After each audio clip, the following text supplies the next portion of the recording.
कहानियां तो आप लोगों ने बहुत देखी सुनी होंगी, पर आज तक किसी चुड़ैल को गणपति विसर्जन करते नहीं देखा होगा। तो आइए हम आपको ले चलते हैं उस कहानी की ओर जो घटना बिराहिमबाद एक गांव की है। इस गांव के लोग बहुत ही नेक और ईमानदार किस्म के हैं और इस गांव का मुखिया लालता प्रसाद बहुत ही होशियार, कुशल और माता के भक्त पुजारी भी हैं। एक दिन क्या होता है, मुखिया जी द्वार पर बैठे हैं चारपाई पर और पहलवान आदमी अगल बगल खड़े हैं लाठी लेकर। मुखिया के द्वार जनता की भीड़ लगी है तो मुखिया गांव वाले से कहते हैं, कहो भाई, सभी लोग कुशल मंगल तो हो ना, कोई समस्या तो नहीं? तो गांव का आदमी प्रदीप कहता है, अरे मुखिया जी, के बताइए, हम गांव वाले इसलिए यहाँ आए हैं कि अब की बार गणपति पूजा में रामलीला का प्रोग्राम रखा जाए। क्यों जानकी भैया, ठीक कहा ना मैंने? मुखिया जी, प्रदीप भाई बिल्कुल सही कह रहे हैं। बाकी आपकी क्या राय है, बता दीजिए। अरे भाई, मेरी राय क्या है, जैसा आप सभी गांव वाले चाहे वैसा मुझे भी मंजूर है। देखो मुखिया जी, मैं सभी लोग से कहता हूं, अब की बार पंडाल में लड़ाई झगड़ा बिल्कुल नहीं होना चाहिए। कानून व्यवस्था थोड़ी टाइट रखिएगा। हाँ मुखिया जी, रामधनी भाई बिल्कुल सही कह रहे हैं। अरे भाई, आप लोग बिल्कुल निश्चित रहो, इस बार कुछ भी नहीं होगा। अगर किसी ने कुछ हरकत किया तो उसका अंजाम वो खुद भोगेगा। तभी मुखिया का मुंशी दिलीप सिंह आकर कहता है, राम राम मुखिया जी। अरे राम राम भाई, राम राम। कहो दिलीप भाई, कहाँ थे अभी तक? अरे मुखिया जी, मैं तो सामान खरीदने के लिए गया था। और हाँ, सब लोग सुन लो, आज पंडाल बंद जाना चाहिए। पंडित जी ने गणपति बैठाने का मुहूर्त कल रात 12 बजे का बताया है। अरे दिलीप भाई, चिंता बिल्कुल मत करो, हम लोग हैं, सब हो जाएगा। अच्छा भाई, तुम सभी लोग बैठो, हम थोड़ा पूजा पाठ कर लें। अरे दिलीप भाई, सबको नाश्ता कराओ भाई। ठीक है मुखिया जी, आप जाइए, मैं देखता हूँ। मुखिया जी पूजा पाठ करने चले जाते हैं। इधर शाम तक सभी गांव मिलकर मंडप बांध देते हैं तो जानकी कहता है, देखो भाई, मंडप तो बांध दिया गया है, अब 10 दिन कोई कहीं नहीं जाएगा। कल से सब लोगों को यहाँ ड्यूटी बजाना होगा। हाँ भाई, किसी की कोई बहानेबाजी नहीं चलेगी।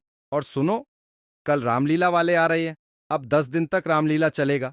सब लोग प्रोग्राम के चारों तरफ लाठी लेकर टहलते नजर आना चाहिए। अरे दिलीप भाई, गर्दन मरोड़ दूंगा। अगर किसी ने प्रोग्राम में दखल अंदाजी की तो मुंह में लाठी घुसा दूंगा। अच्छा भाई, चलो अपने अपने घर, कल का कल देखा जाएगा। सभी लोग अपने अपने घर चले जाते हैं और अगले दिन गणपति बप्पा की स्थापना करके पूजा पाठ शुरू हो जाता है। सभी गांव के लोग इकट्ठा है, पंडाल में बैठे हुए हैं। मुखिया जी गणपति बप्पा की पूजा करके आरती लेके बाहर निकलते हैं और कहते हैं, अरे बेटा दिलीप। जी महाराज, बोलिए। अरे बेटा, ये लो, सबको आरती दिखा दो और सबको प्रसाद बंटवा दो। जी महाराज, लाइए। तो रामलीला शुरू होता है। सभी लोग आनंद पूर्वक देख रहे हैं। खेल तमाशा हो रहा है। मुखिया जी चारपाई पे बैठे हुए हैं। जैसे ही रात के 12 बजते हैं, बाहर से एक आदमी चिल्लाते हुए रामलीला की तरफ आता है। मुखिया जी, अरे मुखिया जी। गोरेलाल हांफते हुए मुखिया के पास आता है तो मुखिया कहते हैं, अरे गोरे भाई, क्या हुआ, क्यों चिल्ला रहे हो? अरे मुखिया जी, जल्दी चलो, नहीं तो गजब हो जाएगा, मार डालेंगे वो लोग। अरे भाई बताओ तो सही, क्या गजब हो गया? कौन किसको मार डालेगा? अरे मुखिया जी, मैं गांव में चक्कर लगा रहा था तो देखा 3-4 बदमाश एक लड़की को खींचते हुए ले जा रहे थे गढ़तारा की ओर। वो लड़की जोर जोर से चिल्ला रही थी, बचाओ बचाओ। क्या बात कर रहे हो भाई? हाँ मुखिया जी, मैं सच कह रहा हूं।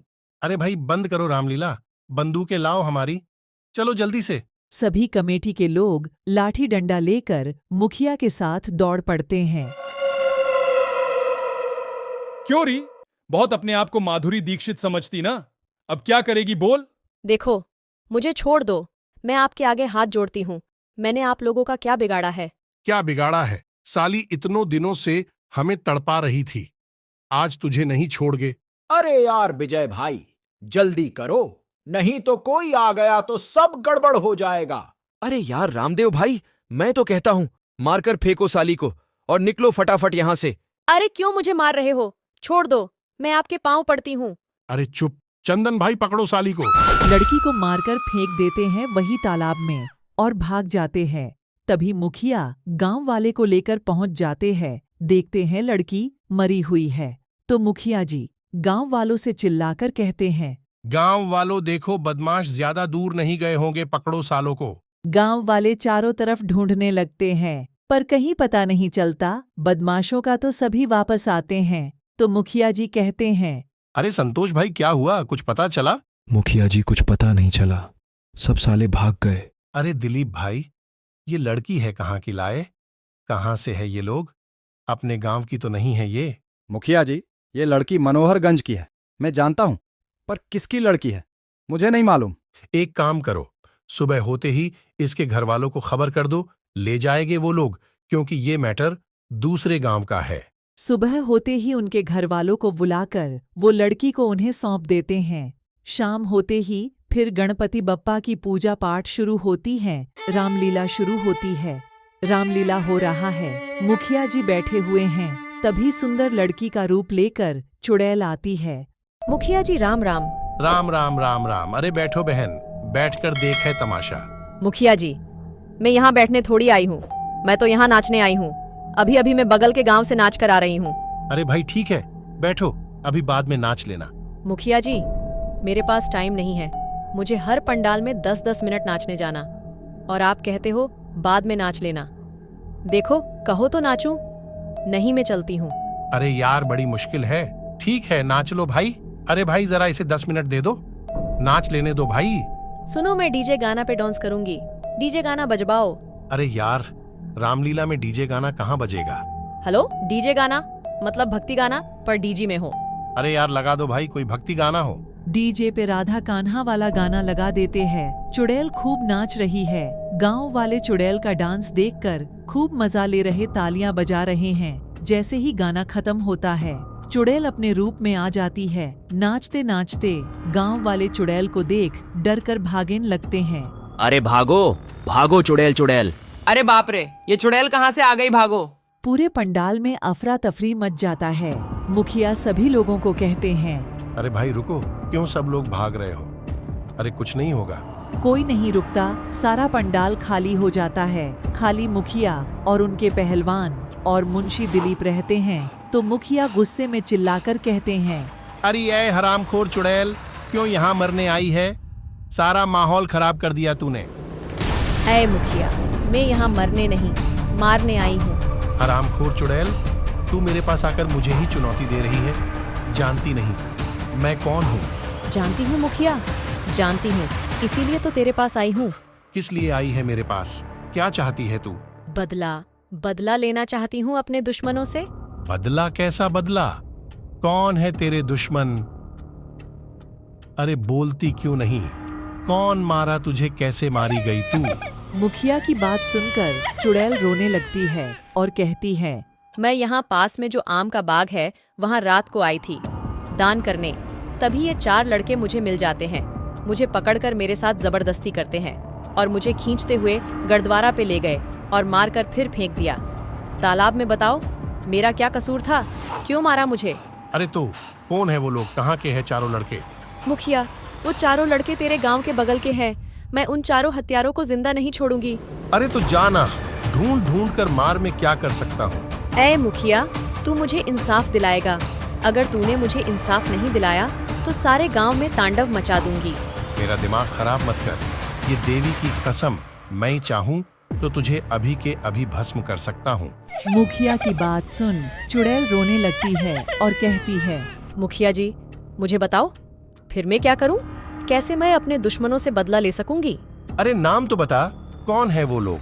राजन सिंह, विजय सिंह, रामदेव, चंदन सिंह, यही है वो हत्यारे हैं जिन्हें मैं नोच नोच कर मारना चाहती हूँ। मुखिया जी, मेरी आपसे हाथ जोड़कर विनती है, आप उन चारों हत्यारों को मेरे हवाले कर दो।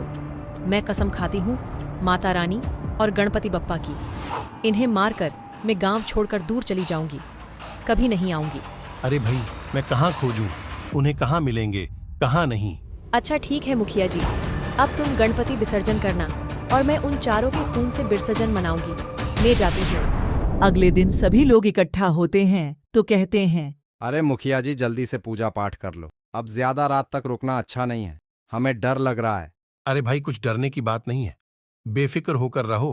पूजा पाठ करके मुखिया रामलीला का प्रोग्राम चालू करा देते हैं। सब लोग आनंद पूर्वक प्रोग्राम का आनंद ले रहे हैं। इसी तरह 10 दिन बीत गए। 10 दिन बीतने के बाद आ गया दिन विसर्जन का। जैसे ही गणपति विसर्जन के लिए निकलते हैं, तभी चुड़ैल फिर आ जाती है और मुखिया से कहती है, क्यों मुखिया जी, मेरी बात याद है ना?